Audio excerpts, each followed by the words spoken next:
Ahava blessings. Welcome to this video. Welcome to the Desert Rose Mystery School, and in this video I will be talking about Cheshvan. I will be talking about the new moon in Libra and the eclipse. More than talking about these, I just want to share some insight.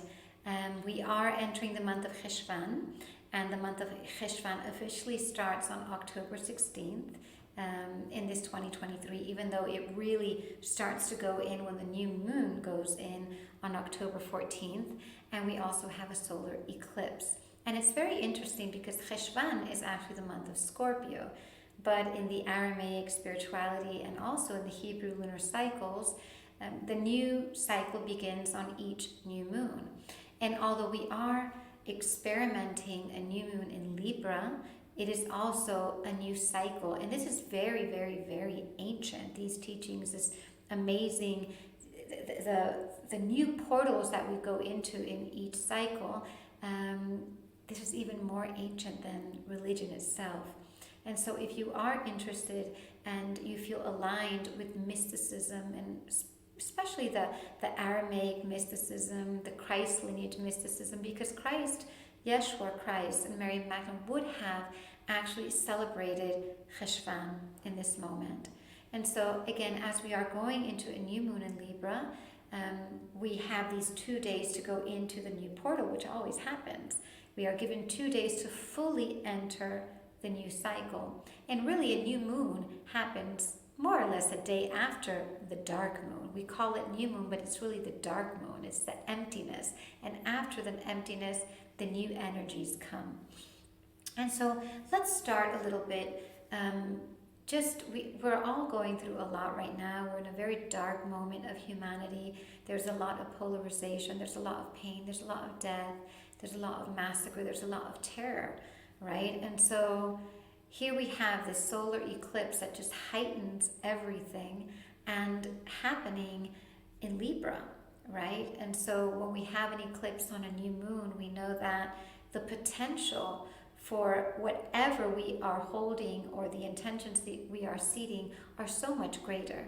And we need to understand that when we have eclipses on new moons, more than planting the seeds, I find that it's so important to surrender to what is happening, surrender completely, and understand what we are holding and what life is bringing to us so that we can align ourselves with the true essence or the desire, the longing of our soul. So more than just thinking about what I need to plant, what I need to seed on this new moon, again, because when the eclipses come, it's more about surrendering. So we take time to surrender into what is happening completely, just accept it, and then what can I do with what I have been given? How can I build from this? What can be rebuilt? What can be reestablished? And to do that, we need to be in reflection, right? The ancients, especially in India, didn't like to go outside anytime there was an eclipse. And it's not about the energies, it's more about it's time to go in. It's time to really go in and surrender to what we are feeling, what we are going through.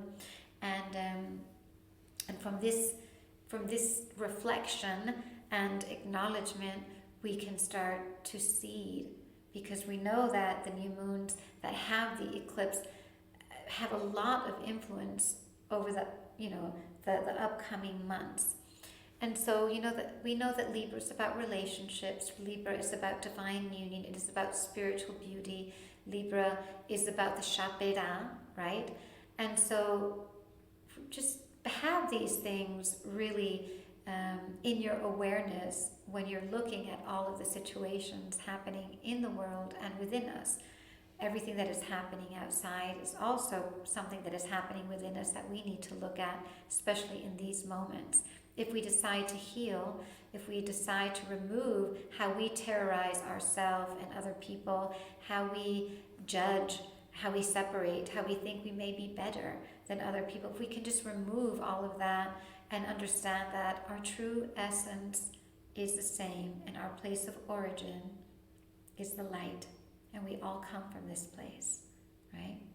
And remember that Mary Magdalene said that every Every modeled form, every living creature and every modeled form lives in and with each other.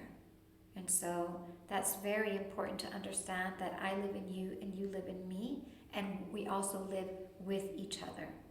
And so this is a very beautiful teaching that is in the Gospel of Mary Magdalene. And so what is the month of Cheshvan that we're going into? Cheshvan can be translated into bitterness. And so in biblical astrology, the new year started in the portal of Virgo, right? And then we can understand that between the month of Elul and Tishrei, we had the Rosh Hashanah, the new year. And so all of these new energies were so heightened and so beautiful, and we got to know the light. We got glimpses of what the light was. And now that we know what the light is and that we have been brought to the light of creation, it is time to go into the darkness to see if we as humans can see this light of creation. This is what Cheshvan is about. Are we able to bring the light into our world, into our incarnation, and see the light of creation, which is the light of unity, the light of Mother Eve as her children? Can we go into this darkness, this void, because Cheshvan is the infinite void? Can we go into the void and see the light? And so to be able to do this, there's a lot of healing, right? I love to use the metaphor or the example. When we go into a room that is dark, we turn the light on to see what is inside. When we go in the darkness, turn the light on to see what is happening. So are we able, do we have the soil in this infinite void to bring in the light, to birth this seed, the true seed of humanity, as Mary Magdalene speaks of in her gospel as well? And so the letter that we are working with in this beautiful month of Cheshvan is Nun. And Nun is a very powerful Aramaic letter because Nun is connected to Yeshua, and it's connected to the wisdom codes, the 33 wisdom codes that Yeshua brings in. Nun is the cosmic yoni, and it is the portal. And it comes right after Mem, which is the water. When we know the water, when we purify the waters of creation, we go into the wisdom teachings. And so Nun is all about exaltation, because it is connected to the fall of humanity. And so can we go into exaltation, or shall we keep falling? When we fall, can we make something better from that fall? We always have the opportunity to recreate, rectify, correct, these are words used in mysticism, and go into the light. And so where are we falling in our lives? Where is humanity falling? Where have we fallen? And let us go back into that light. Let us rectify and exalt. How can we be in the exaltation of the soul? How can we be in the exaltation of the light? And so in this month, we are given the opportunity to go into the silent space within us in this month of Cheshvan. And you don't need to know a lot about biblical astrology. If you feel aligned with what I'm saying, if you feel connected to this teaching right now, and Cheshvan is Scorpio, so we are in the cycle of Scorpio, and in this mapping, it starts on the 16th, but really on the 14th, we're going into it on the new moon. And so it is a Scorpio energy. It is about going into the darkness and integrating the different parts of us that are separate, going into the silence, to listen to the song of the soul, to allow ourselves to recognize that song and understand that that song is from the origin of where I come from, my home, right? And so in this month of Cheshvan, this letter Nun, which is a very powerful letter, also symbolizes to serve, right? It also symbolizes how can we really hold. It's the number 50, and 50 is an important number, right? Because 50 is always going beyond what we know. When we get to 49 in Gematria, everything is okay, but 50 is going beyond what we think we know. It's supernatural. It's esoteric. It's believing in the miracle. And so where are we experiencing the fall in our life? Where do we need to focus on how to get up, rectify, and exalt, right? Be exalted and go beyond, with that energy of number 50, transcend and go into something completely new and filled with light, completely new. And so on this day, like I said, I just wanted to give a little bit of insight. On this day of the new moon in Libra, even though we're going into Cheshvan, which is Scorpio, we can bring the seeding of this new moon. You can blend how you practice your astrology. If it's very Western based, right? You can blend that and bring divine union into the month of Cheshvan. Bring the balance, right? Libra, balance. Bring that balance into the month of Cheshvan when we are seeding the light in our darkness. When we've had that, we've tasted the light. We've been in the light in the past cycle in Tishrei, and now Alecha, Divine Mother Father, wants to know if we are capable of bringing that light here on earth in this incarnation. And this is a very powerful question that we can ask ourselves, especially in such a delicate and dark moment that we are traversing as a humanity. It's time to go into the heart, and ask ourselves, are we able to forgive? Are we able to make peace? After the fall, can we move forward in this way? And so remember, we do have an eclipse, and an eclipse, talking about exaltation, exalts everything, expands everything. It's like 100 times the new moon energy, 100 times the possibility to create something new. And let us focus on our own light. As Mary Madden says, do not focus on the wickedness of the world, focus on your own light. Do not focus on what people do with their creative energy, focus on what we do with our creative energy. What can we bring in? How can we really create an atmosphere within us to truly just come into the energy of light? And just excuse me, I need to, 1 second, take something off. If not, you will hear, the energy is so strong that you hear that call. So let's focus right now on the mantra we're going to sing together. And yes, I am recording this on my own. My beautiful photographer and video editor is not with me today, so I kind of like doing this because it feels very comfortable. I can feel you, and I'm speaking to a screen, but I'm also doing things like taking noises out, and it makes me feel a lot more connected and natural. And so we're going to sing a mantra. And it's very simple, and I do share a lot of mantras.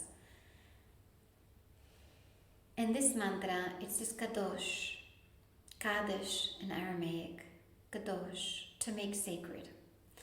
And so before we chant together, what is it that you need to make sacred in your life? And I ask myself this question. And how can we make this inner atmosphere within us, our infinity, our infinite void, which is this month of Cheshvan, the silence that we're going into? And it's not just a silence of going within and getting the outside noise out. It's a silence that has to do with music, the music of creation. It's a silence that has to do with light, with birthing something so pure, and that we have that opportunity right now. And so Kadosh and Kadosh, Kadosh, Kadosh. How can we make our life sacred? What is it that needs to be sacred, consecrated, even purified? Bringing in that inner garden, that inner well that we have. How can we make this Kadosh? And so let's chant this together.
inhale, hold the breath. And exhale. Oh, very powerful. And as we chant this Kadosh, beginning with the Kaf, the solar energy, the sun, the light, and the Shin at the end, the fire, the active presence of Shekhinah. So this is a fiery word, and then we've got the Dalet in the middle, the D, right? In Kadosh, which is the initiation, the door opening. So it is an active decision to make sacred and make holy life. And let us choose a card from the Desert Rose Oracle cards for some guidance.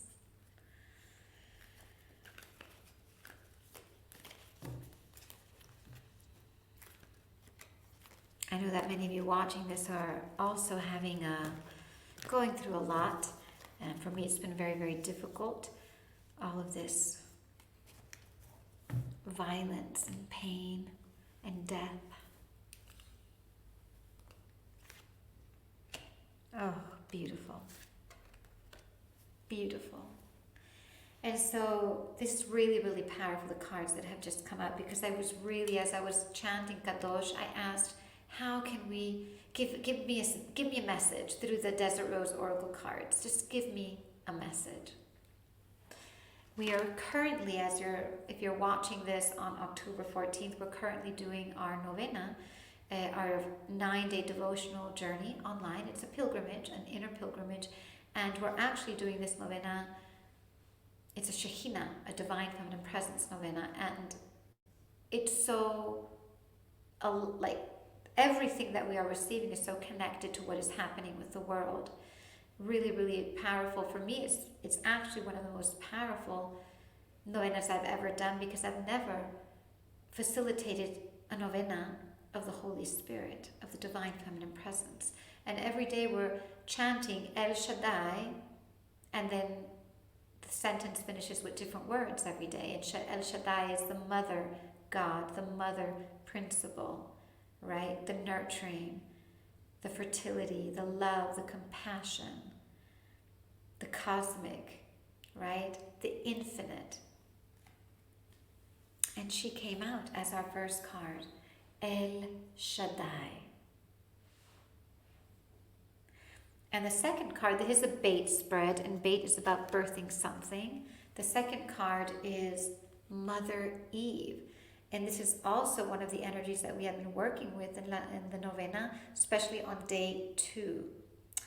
Very powerful, right? How she, as an emanation of the divine feminine, teaches us how to embody the divine feminine presence, the Holy Spirit. And so this is the mother principle, and this is the message. This is what we're being asked to birth. We're being asked to birth the light codes of Mother Eve. We are children of Mother Eve, right? And to really pray to El Shaddai and know that a miracle is happening and will happen. But we need to have faith for the miracle to happen. And so we call upon, let us call upon El Shaddai and Mother Eve.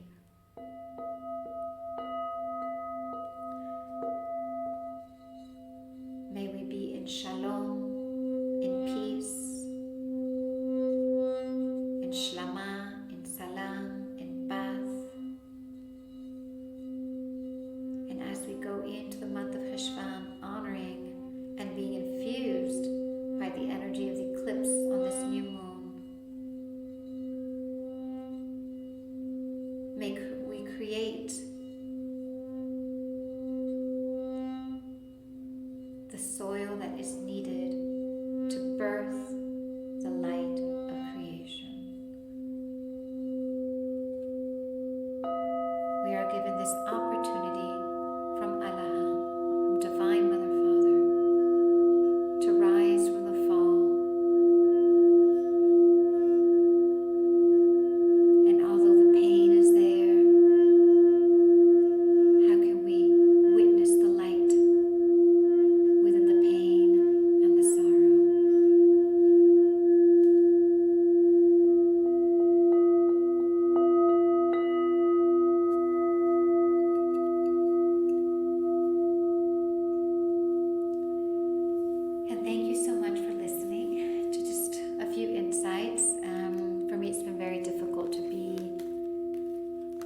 classes and the trainings I facilitate, as I just feel that silence has been so necessary.